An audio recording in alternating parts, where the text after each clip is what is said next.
encuentro. Y está inspirado en este pasaje precisamente de Hechos, capítulo 3. Vamos a leerlo otra vez. Dice así: Pedro y Juan subían juntos al templo a la hora novena. La hora novena era como las 3 de la tarde, ¿no? Y era la costumbre que había, era ir algunos momentos, algunos tiempos específicos de oración durante el día. Y ellos, entonces, tenían todavía la costumbre de frecuentar el templo.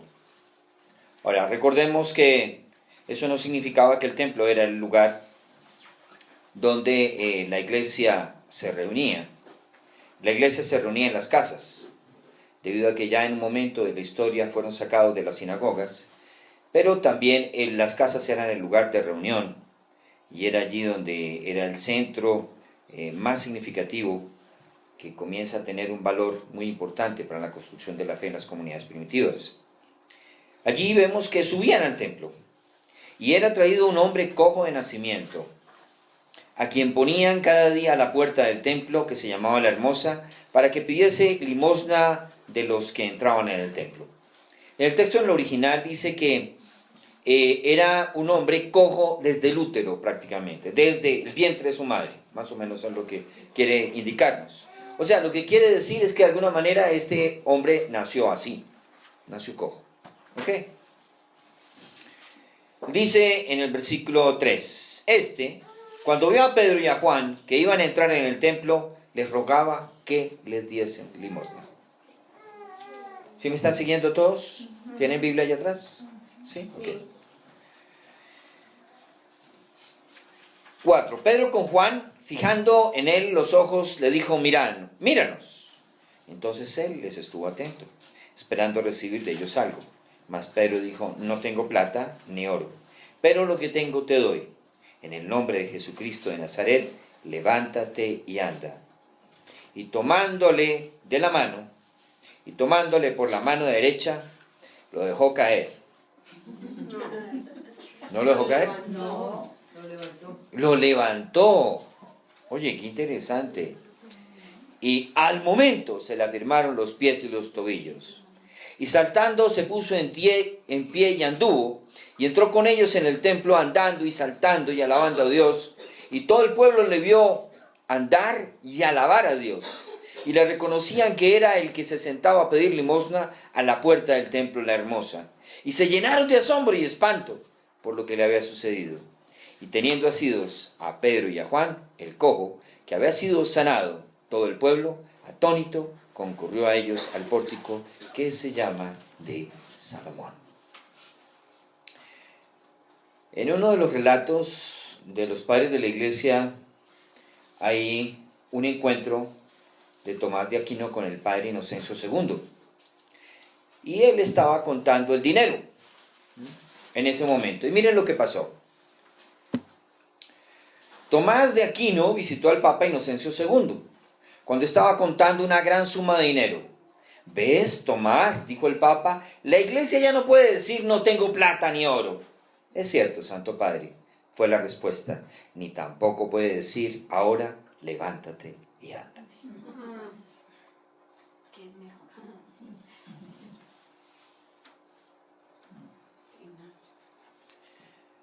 Creo que es una de las realidades que estamos viviendo hoy en día. Y no tan solo estamos hablando de la sanidad física, porque creo que se evidencian o se ven o se convocan personas para eventos de sanidad física, ¿no? La pregunta es, ¿se levantan pero andan con el Señor? ¿O solamente van a buscar la sanidad y no al sanador? ¿Y realmente la iglesia los acompaña? Siempre y cuando ellos quieran. Porque si no quieren andar, no hay nada que hacer. Vamos a ver por qué el templo se convierte en un lugar de encuentro. Vamos a Hechos 3:1. ¿Sí? Para Pedro y para Juan, uno podría decir, ¿pero qué hacen ellos en el templo? Si acaso ya el templo no era el centro, el que los convocaba. No, de alguna manera Pedro y Juan nos deja ver este texto que ellos seguían frecuentando el templo porque de alguna manera formaba parte de su testimonio y poder entender que era parte de lo que Jesús les había enseñado, que la ley y la fe podían estar en armonía. Jesús no entró en discordia con la ley, entró con la interpretación inadecuada de la ley. Jesús entró con la manera inadecuada como los fariseos usaban, instrumentalizaban la ley, usaban la ley para sacar provecho y para beneficio propio. ¿Sí?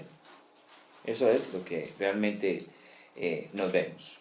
Entonces, podemos ver que el templo era un lugar de encuentro para Pedro y para Juan. Un encuentro de fe.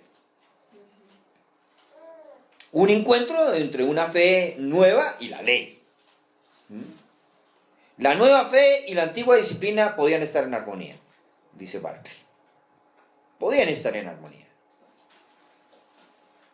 Y puedo decir que allí se encontraron la gracia y la ley.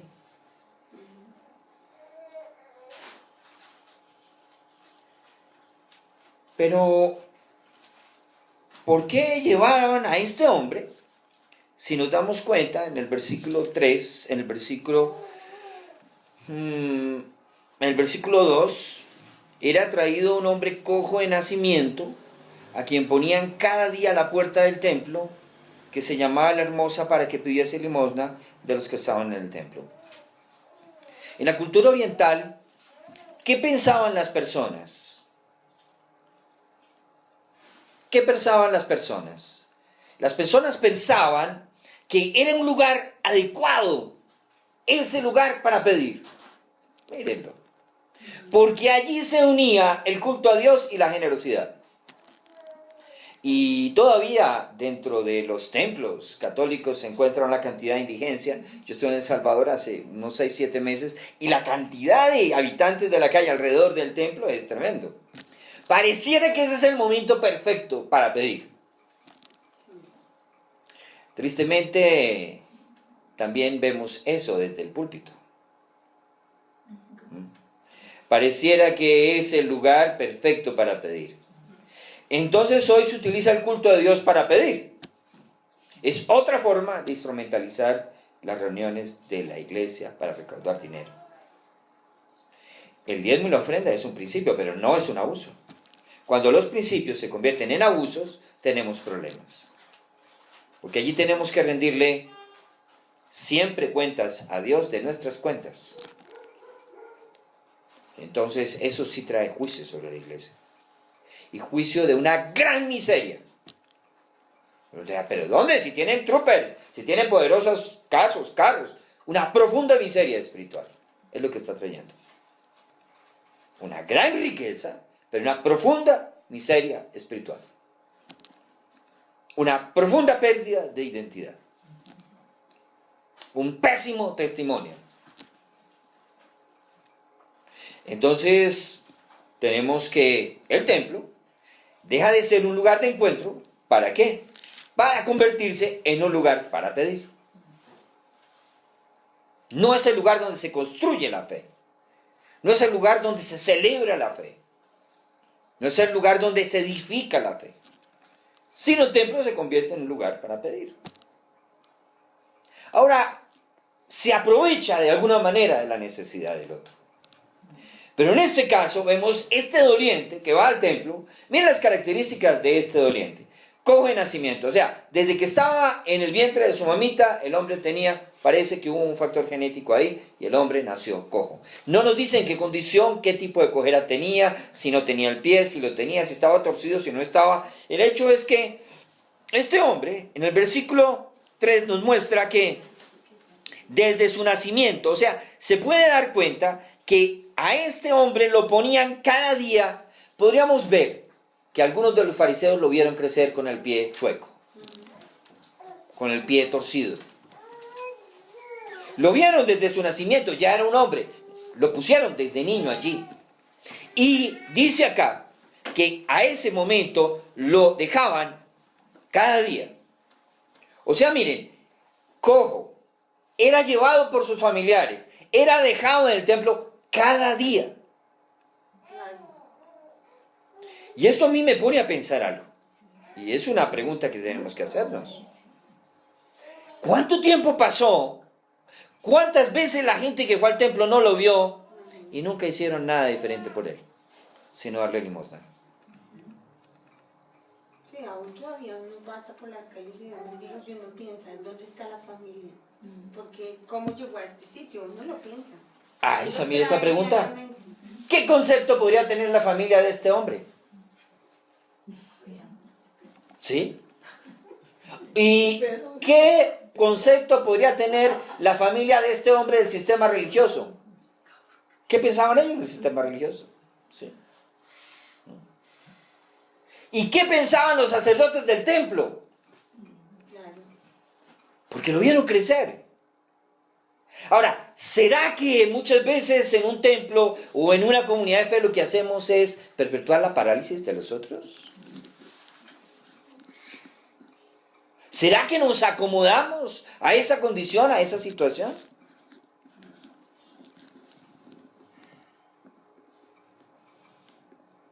¿Será que perpetuamos a través de ese sistema religioso la necesidad del otro?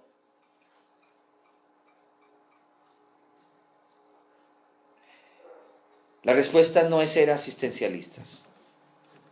Esa no es la respuesta. La respuesta es poder darle las herramientas para que esa persona misma se asista. Integralmente.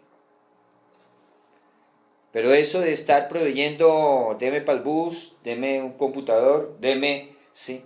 Con una persona que recientemente atendí, ya está en una condición de prostitución y ha venido, la ayudamos, primero que todo con un problema de droga, y entonces ahora que ya salió, lleva 6 meses sin consumir, entonces ahora necesito un computador, ¿será que usted me puede conseguir un computador? Me quedé con la inquietud, después dije no creo. Bueno, después hablo con el pastor y entonces el pastor me dice que me la remitió. Me dijo, ¿y cómo vas con fulaneta? Le dije, bien. Me está pidiendo un computador. Me dijo, no se lo vayas a dar. Le dije, ¿por qué? Porque ella tiene serios problemas con la pornografía. Ella dice que es para trabajar, pero nosotros le dimos un computador que supuestamente era para trabajar, pero eso la llevó nuevamente a la prostitución. ¿Mm?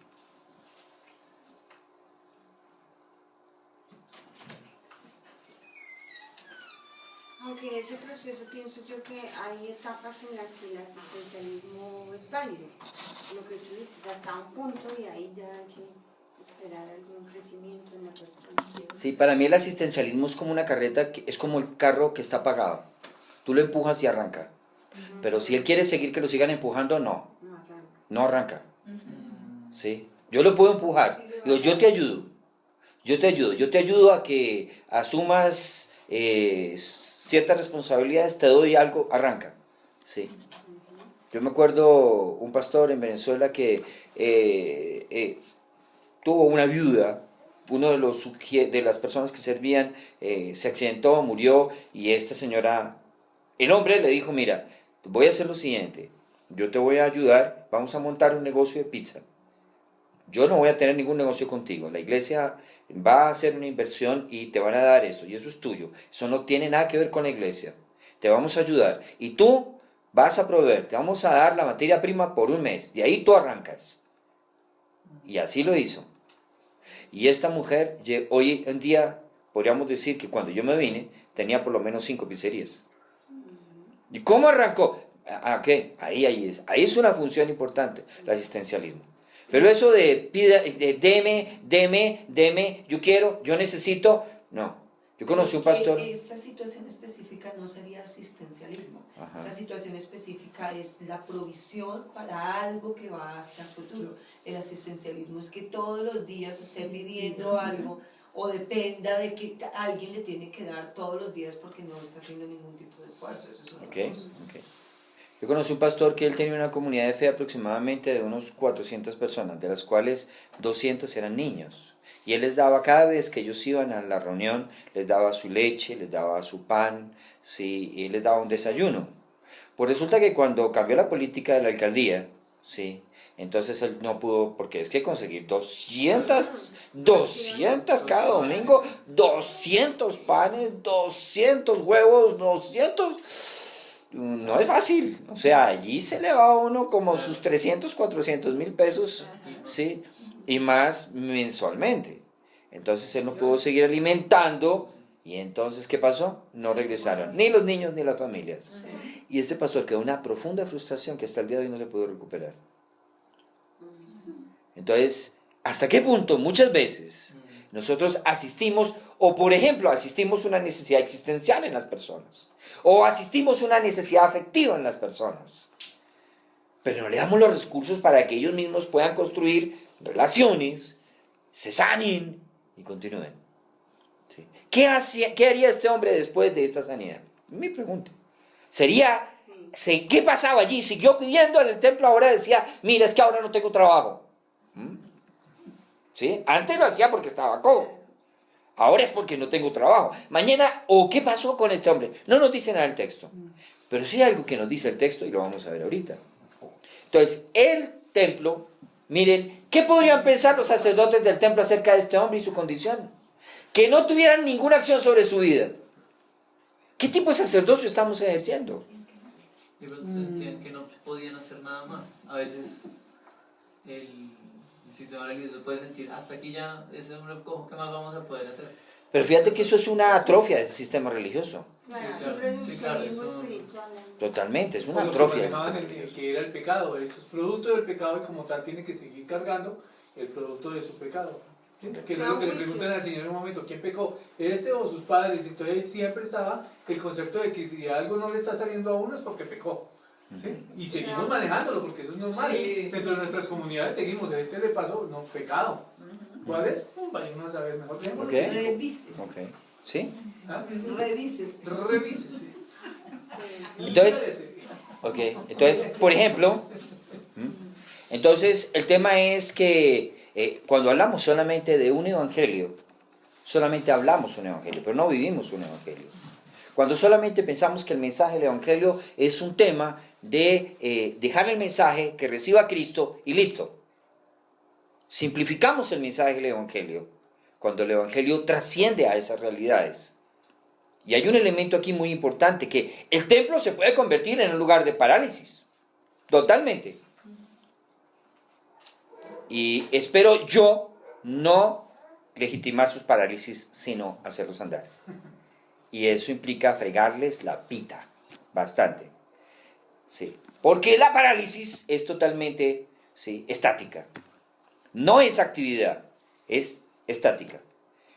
Entonces, podríamos decir que la parálisis del cojo era sostenida por el sistema religioso.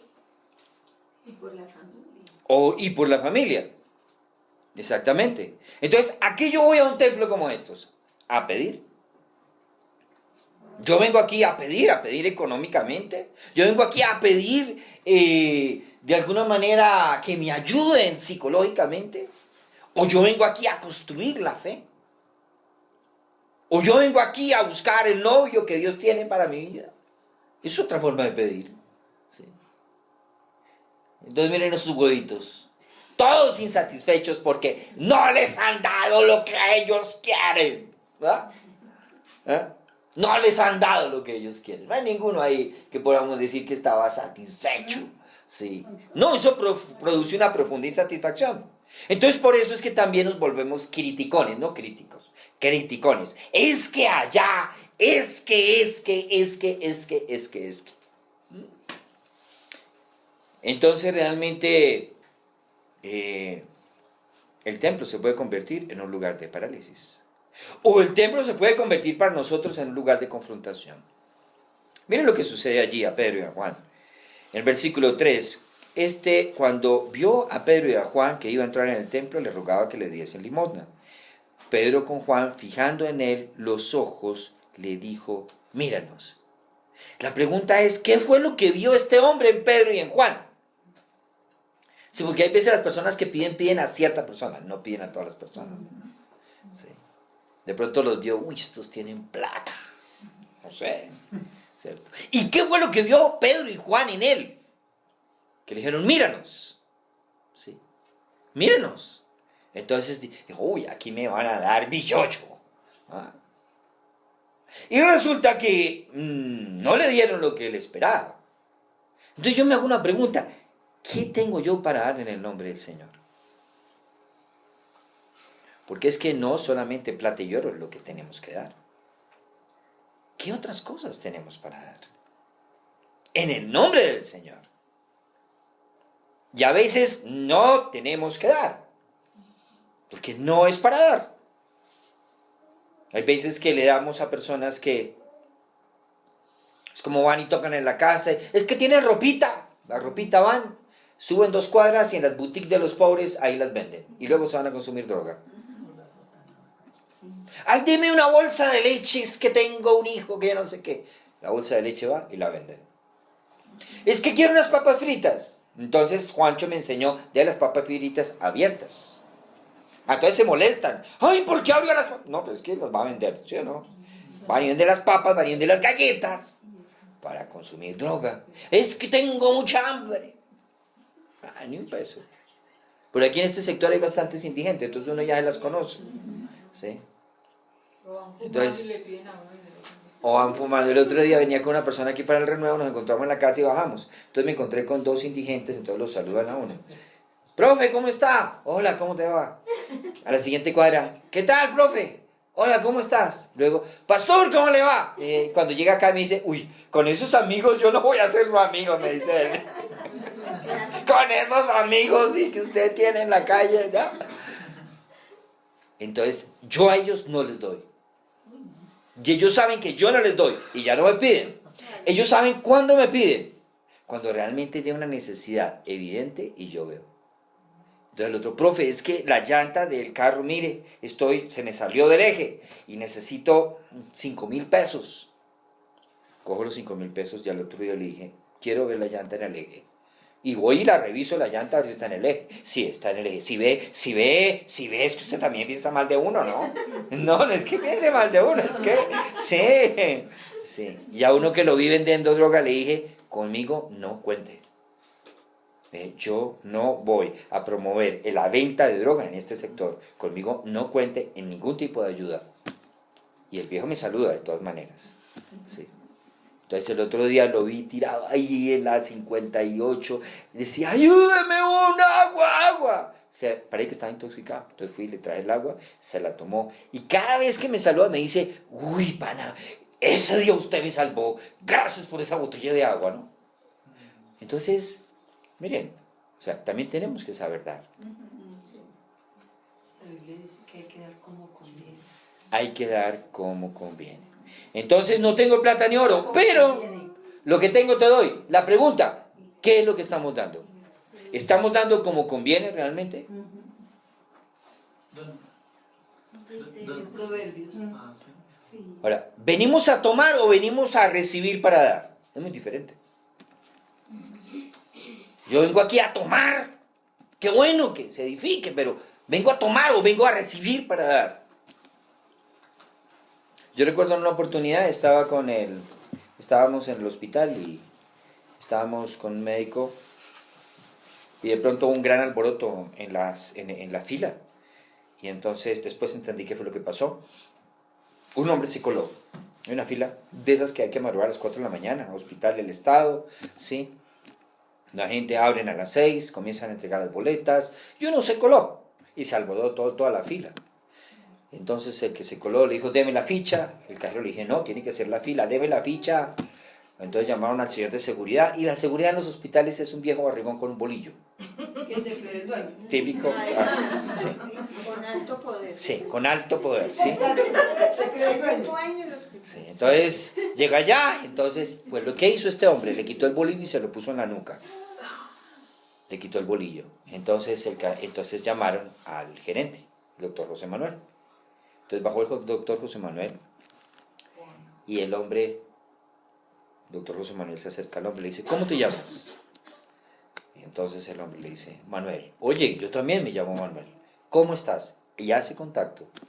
Pero le dijo, yo soy el gerente aquí en esta unidad, quiero atenderlo personalmente. Por favor, pasamos a mi oficina, lo sacó del lugar del conflicto. Disminuyó todos los riesgos. Ahora los riesgos eran del doctor José Manuel y mío. Qué interesante. La perspectiva de este hombre. Conclusión, en este caso, nos dijo algo. Es que sabe que a mí nunca me enseñaron a pedir. Me enseñaron a tomar. Yo quería una gallina y yo la cogía. Yo quería una vaca y yo pedía. Yo quería leche y yo ahí pegaba. Yo quería algo y hoy lo tomaba. A mí no me enseñaron a que yo tengo que pedir algo para recibirlo. No, señor, yo tomo lo que necesito y punto. Días después me contaba el doctor José Manuel que estaba este hombre en la fila. Era un ex movilizado, ex guerrillero de las FARC. Por eso es que a él le habían enseñado de esa manera la vida. Pero este hombre estaba en la fila. Decía, doctor, aquí estoy, mire, haciendo la fila. Decía, muy bien, Manuel, muy bien, así es como se hace. Ganó muchísimos puntos con ese acercamiento que hizo. No hubo conflicto, no hubo riesgo. Sí, allá el gordito siguió con su bolillo, tremenda lección que aprendió. Entonces, el templo puede ser un lugar de confrontación también para nosotros. O también el templo puede ser un lugar de sanidad total. Miren lo que dice el texto. Vamos a... en el capítulo 3, ¿sí? En donde dice, versículo 7, gracias, y tomándole por la mano derecha, y lo levantó al instante, se le afirmaron los pies y tobillos, y saltando se puso en pie y anduvo y entró. Noten la participación. Conozco un médico que dice, yo pongo las vendas, Dios sana la herida. Igual, aquí esto es un hecho. Dios fue el que levantó al cojo, pero noten la participación de Juan y de Pedro. Lo tomaron por la mano derecha, lo levantaron y éste se afirmó sobre los pies. Y si vamos al versículo 11, dice, y teniendo asidos y a Pedro y a Juan. Claro, quedó ahí agarrado el hombre, ¿sí? Y el hombre, ¿qué hacía? Dice, el cojo que había sido sanado. Todo el pueblo atónito concurrió a ellos al pórtico que se llama de Salomón. Entonces, la sanidad que hubo sobre este hombre fue una sanidad completa. Vamos al versículo 16. Dice, una sanidad integral. No fue sanidad interior, mis hermanos. Y por la fe en su nombre, a este que vosotros veis y conocéis, le ha confirmado su nombre, y la fe que es por él ha dado a este esta completa sanidad. ¿Qué dicen en sus versiones? ¿Es el versículo qué? Versículo 16, capítulo 3, versículo 16. ¿Qué otras versiones con respecto a sanidad completa? ¿Qué otra palabra dice ahí? Dice acá, nosotros confiamos en el poder de Jesús y como todos ustedes vieron, esa confianza es la que ha sanado completamente a este hombre. Sanidad completa, ¿ok? Sanidad completa, ¿ok? Entonces, el templo es un lugar de sanidad integral, es un lugar de sanidad total, ¿ya? Pero también, para terminar, el templo es un lugar de alabanza a Dios y no al hombre. Miremos el versículo 12. Viendo esto, Pedro respondió al pueblo, varones israelitas, ¿por qué os maravilláis de esto? ¿O por qué ponéis los ojos en nosotros como si por nuestro poder o piedad hubiésemos hecho andar a este? Entonces en el versículo 8 nos dice que entró con ellos en el templo andando, saltando y alabando a Dios. Para que no les gusta la danza, mírenlo, ahí el hombre no paraba de saltar, a brincos, ¿sí? Y entonces Pedro y Juan se sintieron avergonzados. No salte, cállese, uy, ¿qué es esta bulla en el templo? Rompió el esquema del protocolo en el templo. Y estaba en los atrios. Y esos gritos así no eran tan permitidos. Estaba saltando, sí. Yo no creo que saltaba en silencio el hombre, no creo que hacía. No creo, yo no creo eso. Yo no creo. ¡Ay, aquí de camino. Ay, gloria a Dios, aleluya. Ay, miren, hermano. Yo me lo imagino así. No es. Ay, comencé a caminar. Ay, qué bueno. Ay, dejémoslo entre nosotros, ¿sí? ¿Para qué seguir pidiendo acá? No. Yo me imagino las griterías de este hombre acá, sí, eso, y Pedro y Juan estaban allí, ya hasta llegaron a despertar a la niña, ¿sí ven? El templo es un lugar de alabanza a Dios, no al hombre. Cuando nos reunimos acá, nosotros nos reunimos es para alabar, para reconocer al Señor. Es para eso que estamos aquí, no para otra cosa. Yo quiero que pensemos en qué cosas el Señor ha traído sanidad en nuestras vidas. ¿De qué forma el Señor nos ha sanado completamente? ¿De qué forma el Señor ha traído para nosotros restauración? ¿De qué forma el Señor ha estado presente en medio de nosotros? ¿De qué forma el Señor ha venido a través de todos esos procesos de vida en medio de nosotros? Creo que esto es un encuentro que Dios quiso que se diera en un lugar, en el templo. Dios puede escoger cualquier lugar. En este pasaje escogió encontrarse en el templo.